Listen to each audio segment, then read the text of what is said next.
So this is Far From Earth, which is a hazy IPA from Left-Handed Giant, using a lot of indie hops.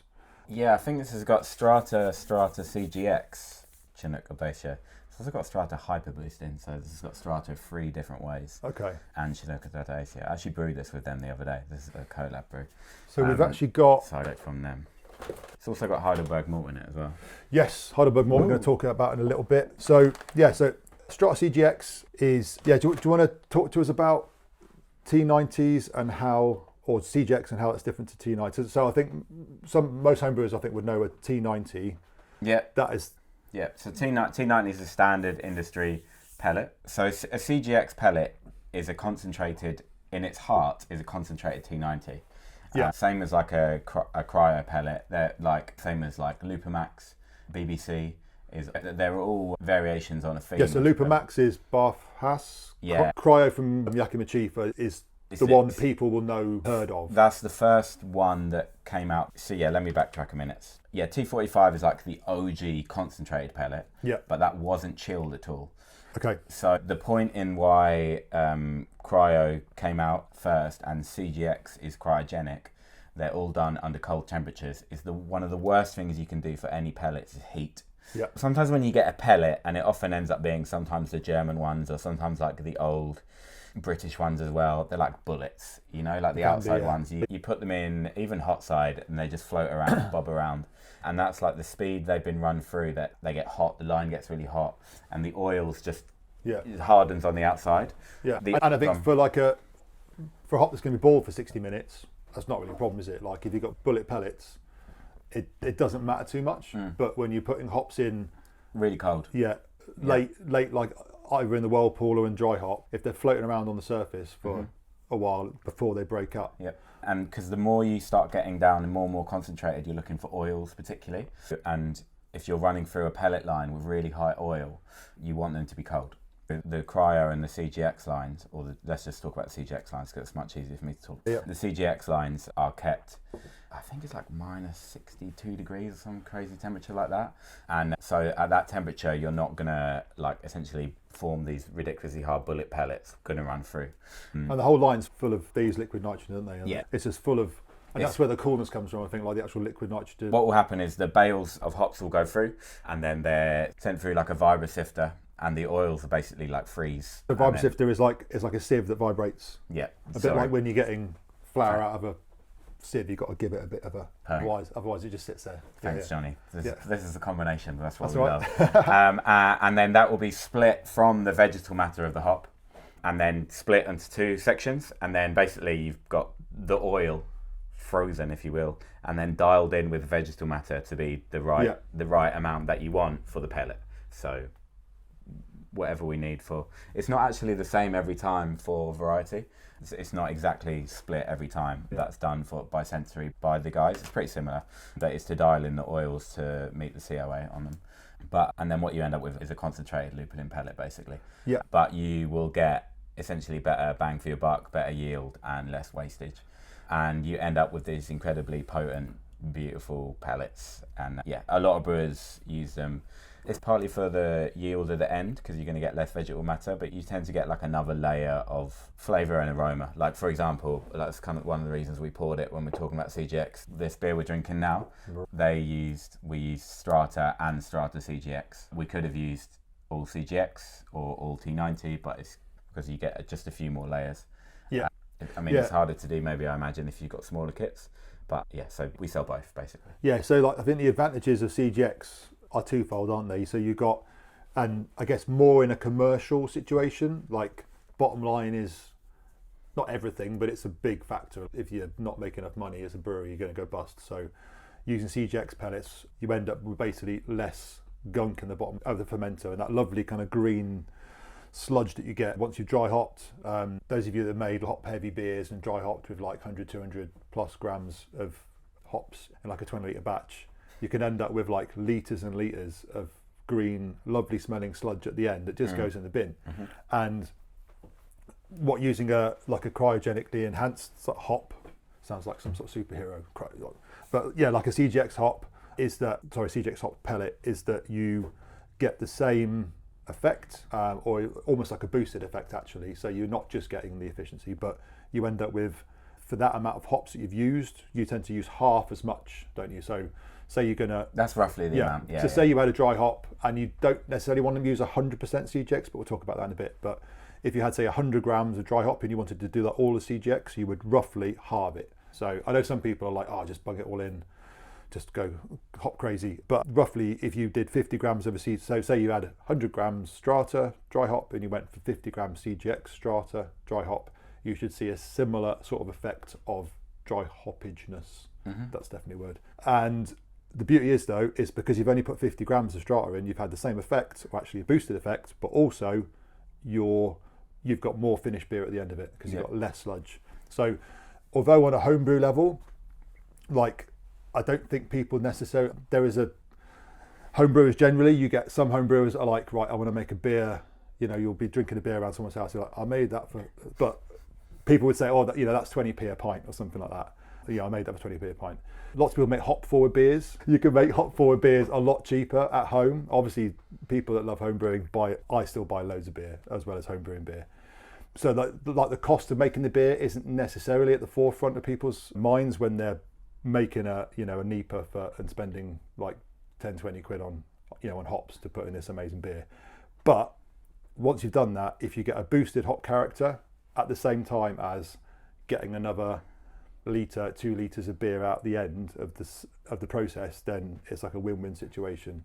And I think the general kind of vibe of the CGX hops is, and there are recipes out there that people, you know, have done 100% CGX beers. So, and that's definitely a thing.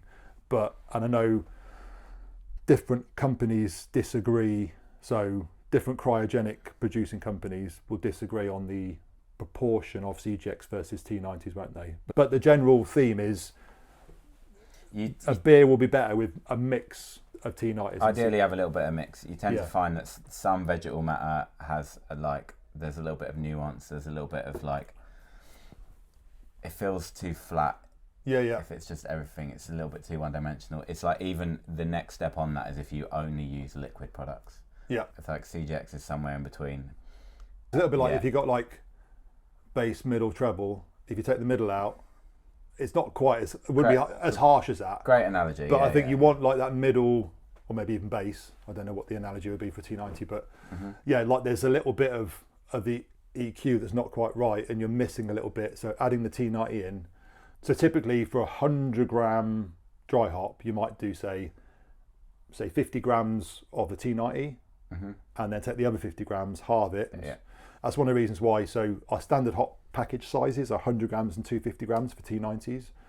But for CGX, we're going for 25 grams and 50 grams. Currently, we've only got 50 grams because we're going to get some smaller bags for the 25s. But because these hops are so volatile, I don't think you'd want to get a CGX hops and use like half the bag and keep it any longer than, you know, ideally you'd just put the whole lot in. Obviously T90s are a little bit more stable. Lots of people will use half a bag of T90 and, you know, roll it up, push all the air out. All our bags have like a resealable strip on the top. So you can push the air out, reseal it, put it in the freezer, and it's going to last for a decent amount of time. But if there's any oxygen in there, it's going to start to degrade. Whereas I think you would see that oxidation process happening even quicker with CGX. A lot more oil in there. And certainly, with Yakima Chief do homebrew size of cryos, and they're all 25 or 50 grams. Because for that reason, it's just like you just don't want to be having CGX sat around in your fridge at home. It's in an unopened packet. It's not going to, all those nice, amazing kind of like oils and resins are going to not sort of fare too well with a little bit of oxygen mixed in. So that's why the packaging process is so important, and why you can go back into the early part of the video when I geek out about how we pack hops. But shall we get some hops out and have a little look? Can do, go for it. I don't know how this will translate on the video, but this is new smell-o-vision. Like it's a new thing YouTube are doing. Right, so I've just randomly we picked some Amarillo. The other thing that obviously we're packing hops all the time, we notice a lot, and we discussed this a little bit earlier, is the softness of the pellets for Crosby and Indie. So even if they're not CGX ones, so we've got some Amarillo. I'll give you some, and you can kind of see if I just hold it on cam, I'm not sure how it's going to work, but you can kind of you can squeeze it and it just falls apart. So when that goes into your oh, it does. Good. Yeah. Man, I think that even would come up on the camera, man. Yeah. So if you get yeah, just like dust. Well, like not dust, just straight away. So the reason, obviously, pellets are there so that you can move them around easily, but also if they are exposed to any oxygen, then you just got the outside that's exposed to oxygen, so the inside is nice and preserved. So otherwise everyone just use like dust. It'd just be a hop dust, I guess it'd be super messy. Yeah, green stuff gets everywhere. You can really feel the oil as well. Beautiful. Yeah. So like with these, it's funny speaking on the camera. I feel like I've never done this before. I feel like a late night shopping TV person. So there's 50 available now. What's that? They're selling really quick. Yeah. So the phone number's down the bottom, 1-800 buy hops. But yeah, so if you imagine you're dry hopping with that, your pellets go into the fermenter and they're falling apart almost, maybe not straight away, but yeah, not. Whereas other sort of harder hops might be floating around on top for like a good sort of 24 hours. So it just means you can cut down your dry hop time. It might be, everyone kind of dials in their own process, but I think if you go to the States, Crosby are particularly famous, and in the UK now, for having a really, really high quality of pellet. Like the whole selling point in which we go around, like I said earlier, my hops or Crosby hops, the hops that I sell are, and I hold my hands up in a really positive way, are often more expensive than I'm other going to start people's. sneezing. Yeah, you go ahead. Yeah. Are more expensive because they're a higher. They are sometimes like the pellet line's really great quality. They run it slower. They run it cooler. They take their time, and the crush is great. The breakup in the liquid, and you're getting more extraction, and that's what it's the pellet. The quality is what it's all about. This Amarillo, the lot selection is amazing. Amarillo, like for example, only the Elder in the States, they select Crosby Amarillo in leaf, T90 and CGX. So you're getting Crosby Amarillo the same as they use in Pliny the Elder, which I think's absolutely fucking great. And the aroma on that's incredible. It's like orange, citrus. I get a little bit of strawberry on it as well sometimes, but I think that's just myself. I have a little love affair with Amarillo, the brewery I used to work in. The first brewery I worked in, which is I worked in a craft brewery in the UK in London in 2009 was the first brewery I worked in, and we brought over Amarillo and we thought we were like trailblazers, which I suppose 2009 was quite a while ago, and we brought over Amarillo, and I think it was the first like American hop I ever brewed a beer with, and I was like 19, and now I love it. And I went to the States for the first time to Oregon about 5 or 6 years ago, and they were kilning Amarillo. And I was like, it was the first hop I then smelt in a kiln. Oh, wow. And I was like, wow, this is like, so my two hop smelling virginity moments were deflowered by Amarillo. So I love it so much. Yeah, no, I think if you, it's kind of one of those ones, which is why we're really happy that we're getting smaller samples repacked, because the easiest way for me to sell them is just to put them in people's hands. Yeah. And just say, look, you've been using hops for however long you've been brewing. Have you used a Crosby Amarillo? No. All right, we'll open this. Yeah. Like ideally, they just buy 5 kilograms, but and brew with it. But that obviously is easier said than done. So having a sample pack. Yeah, I think I remember one of the first. I think we sort of kicked off the conversation of us packing not only samples but also repacking for homebrew quantities, 100 gram, 250 gram bags of T90s. Was that I think I said. I think we had Indie Chinook, isn't it? I think like Chinook you get, So Indie Chinook, they always come. It's funny, like different companies come in different. Indie always comes in a nice square bag. It's completely different to any other hop. Like most of them just come in a bag and you can rattle it around. And there's just whereas the Indie's like in a nice solid sort of like cube, quite often really funky. Like the Strata comes in a super red. Looks like a Christmas present, doesn't it? Yeah. It does. But I remember saying to you like. I can buy Chinook from a few different places. I love the Chinook that you guys give us.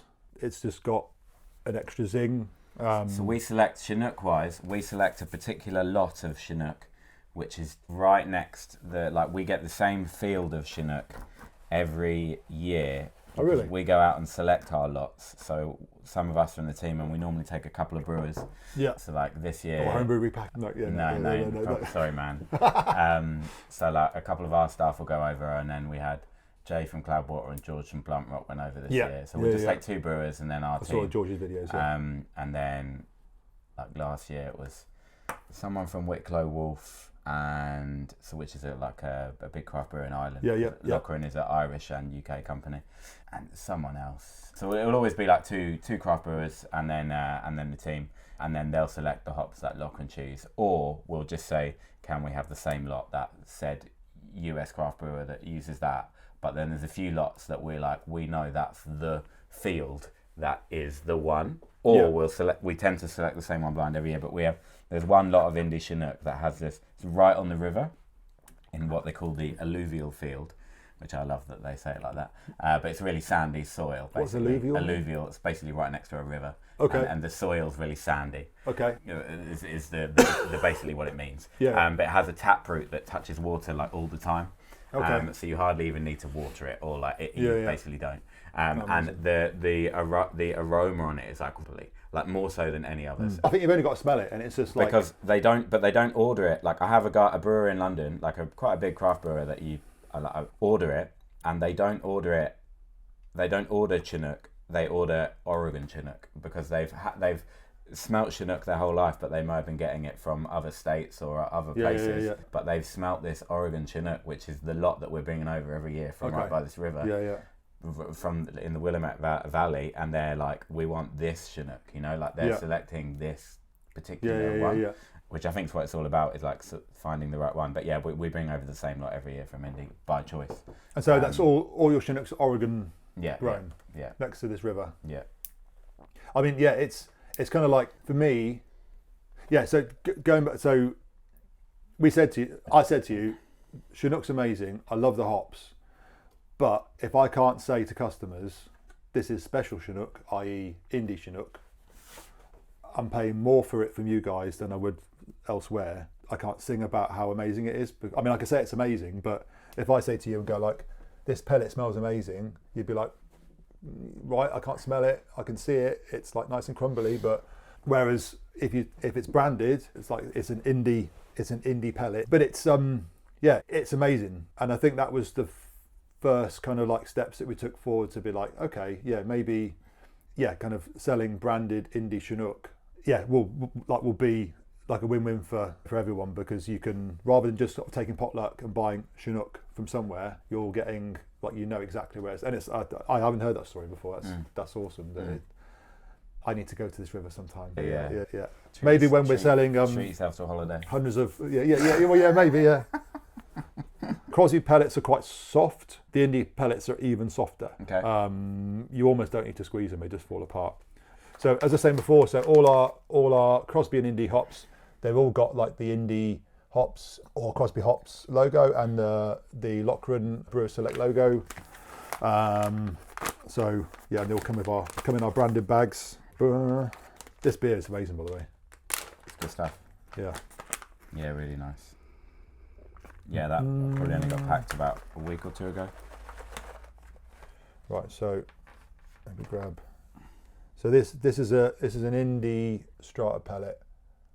It's oily though. You can feel it, and it's even maybe a touch softer than the Crosby, but like both of them are just super soft pellets. But yeah, it just. Yeah, I love Strata, man. It has that like, it just smells a bit like weed smoke. Yeah. And passion fruit. It's kind of fruity and it works cannabis. Great. And it works great as a single hop, doesn't it? Yeah. Like, there's quite a few single hop beers can sometimes be a bit one-dimensional, but I think Strata is like a little orchestra all by itself, isn't it? I think it manages to. We do one of our best Strata beers. So Daya do a special every year. Yeah. Steady rolling Strata. So they do steady rolling man, but they do as a single hop Strata. So they just take out all the other hops and they just do Strata once a year, and we do that, and it's just the best. It's one of the best showcases of just seeing a beer that a lot of people we drink quite regularly, but just stripped back and then just Strata popped in to see the difference is nice. Yeah, And I think if you look on cans of well-known craft breweries, but so many of them have Strata in them, I think generally home brewers tend to be a little bit behind the curve in terms of like trying out new hop varieties, because they, you know, if you've made a beer with Citra and it's tasty, then stick to Citra. Like, you know, I think sometimes home brewers will just brew out of habit, and it's like, this is my recipe, this is like my hazy IPA that I brew all the time. But because Strata is a relatively, I guess it's, you know, it's not new now by any stretch, but it's newish. It's a few years. Yeah. And so I like. It is an amazing hop, and as a single hop, we do a smash kit on the website, and you can pick your malts, pick your hop. In that case, I think we do 100 grams of hops, and I think it's 4 kilos. It's basically a 20 litre batch. But you can always add another 100 grams or some CGX hops perhaps to kind of like boost up that single hop. So I'm thinking like you could do 100 grams of T90 Strata and then 25 or 50 grams of Strata CGX. Wow, fuck yeah. That would be, yeah. I haven't tried that. I need to try it. We're getting hops everywhere. So those are the so T90s again, like super soft pellets, and we're going to have a little look at the Strata CGX. So we've got CGX varieties on sale on the website, 25 or 50 gram bags of essentially every Crosby and Indie hop that you guys supply. And yeah, so we've got our Strata CGX. So the CGX, like, we pack quite a few of these, and obviously my experience with them is fleeting because we're getting them into the bags as quickly as possible. But like, we normally get out maybe about 10 pellets, and then as a team we'll just stand together. Like, after we pack each one, we'll stand together and just have a good rub, and just love the. Yeah, you probably smell hops like more than like production brewers do. Yeah, because they're chucking them all. They're just chucking them in, and like they've got their day and they're doing it. Yeah, whereas when you're repacking them, you're getting to have a. Oh wow, you can see. I love the fluffiness of the CGX pellet. Yeah. You can already see they look slightly different. Right, I'm just going to squeeze the air out of that one. Wow, I think that is like, okay, this is, I don't know if this is going to work on the camera. I'm going to go right up next to it. Okay, just where's it's reverse? Yeah, it's backwards, yeah. You can see it's like sticking to my fingers. Just, they're incredible, man. They're so oily. It's wild. Like, when you crush them, it's the way I describe it is, it's like toothpaste in your fingers. It's wild. Yeah, look at that. Fucking hell. So good. Is toothpaste a good thing? But no, the texture of it. Do you know what I mean? Like how easy it is. How easy it is to crush in your hand compared to if you were to have. Okay, I'm going to get a bigger. This is so boring. What I quite like, if you get like a load of pellets, and you can actually just.